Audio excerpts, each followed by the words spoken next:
আমরা আজকে মুদিজির পের মাকি নামের উপলক্ষে আমরা আশ্রামবাড়ি মণ্ডল কমিটির উদ্যোগে আমরা বৃক্ষরোপণ করা হয়েছে। আমরা মণ্ডল কমিটির এই রাস্তা হাইওয়ে রাস্তার বাগ থেকে ওই বেহেলাবাড়ি রাস্তাতে আমরা প্রায় 70টা মতো গাছ লাগাইছি।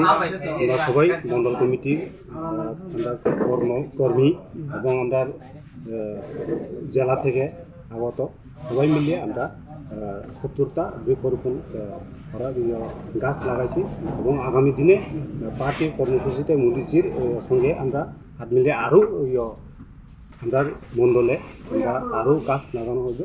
আমরা এই আশা রাখি এবং সবাইকে নমস্কার।